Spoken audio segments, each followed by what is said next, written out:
Mais pour ce qui concerne l'analyse logique, il faut dans un premier temps chercher à voir le nombre de verbes conjugués dans les phrases. L'orfèvre, le ciseleur de la langue de Molière, Monsieur Oklokwami Agbenigan alias Oka, vous invite à suivre les Perles de Oka, une vitrine littéraire dédiée à la beauté des mots et à l'art oratoire. Aujourd'hui, nos apprenants ne savent plus à quel saint se vouer. Ils n'arrivent plus à distinguer les bonnes graines de l'ivraie. Ils ne savent plus quand est-ce qu'on fait l'analyse grammaticale et quand est-ce qu'on parle d'analyse logique. Nous allons lever un coin de voile sur la chose pour dire que lorsqu'il est question de faire l'analyse grammaticale, il faudra piquer à travers des phrases, des mots qu'il faut analyser grammaticalement. Comment ça se fait? Il faut que le mot piqué, on puisse lui donner sa nature, son genre et son nombre, ainsi que sa fonction grammaticale. C'est ainsi alors que l'on arrive à savoir le rôle que joue chaque mot dans toute phrase. Et là, on aura fait l'analyse grammaticale. Mais pour ce qui concerne l'analyse logique, il faut dans un premier temps chercher à voir le nombre de verbes conjugués dans les phrases.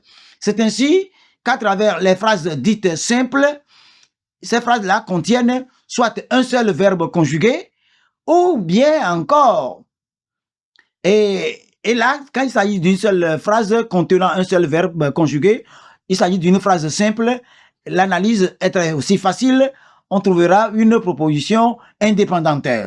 Mais il y a aussi des phrases dites composées.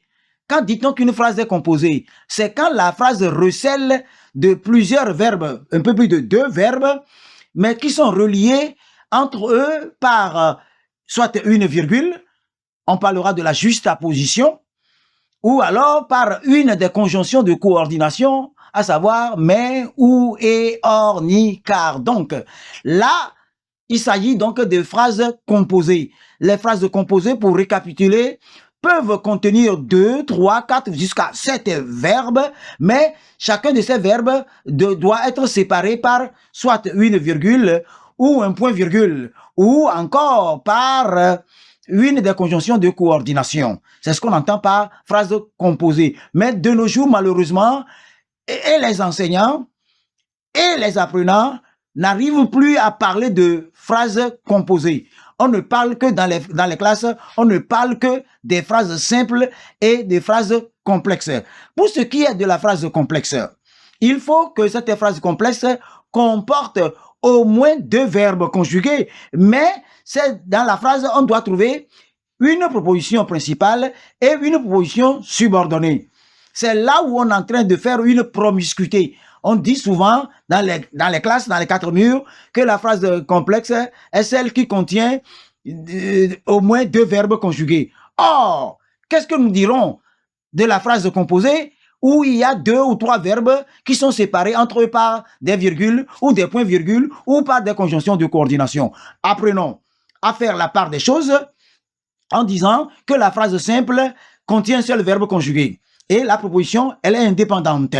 La phrase composée peut retenir, peut receler ou présenter plusieurs verbes, mais ces verbes-là sont reliés entre eux par des virgules ou des points-virgules ou par des conjonctions de coordination. Là, on parlera de juxtaposition et de coordination.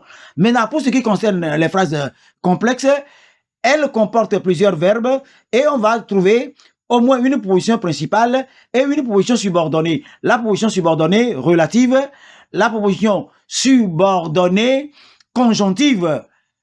Et il y aura aussi d'autres propositions. Il y a des propositions infinitives, des propositions participiales. Donc, sachons faire la part des choses et pour que les enfants sachent analyser grammaticalement les mots et faire l'analyse logique en décelant le nombre de verbes conjugués dans une phrase afin de savoir que la phrase comporte 2 propositions indépendantes ou bien 2 propositions. L'une est principale, l'autre est subordonnée, qu'il s'agisse de subordonnées relatives, de subordonnées conjonctives et de subordonnées participiale ou infinitive. Nous espérons que nous avons fait jaillir la lumière. Dorénavant, dans les 4 murs, les enseignants seront impactés positivement sur les apprenants afin qu'ils ne fassent plus d'amalgame. L'analyse grammaticale est différente de l'analyse logique. Ainsi, je crois que la lumière aura jailli et les élèves seront éclairés pour ne plus s'emberlificoter, n'est-ce pas?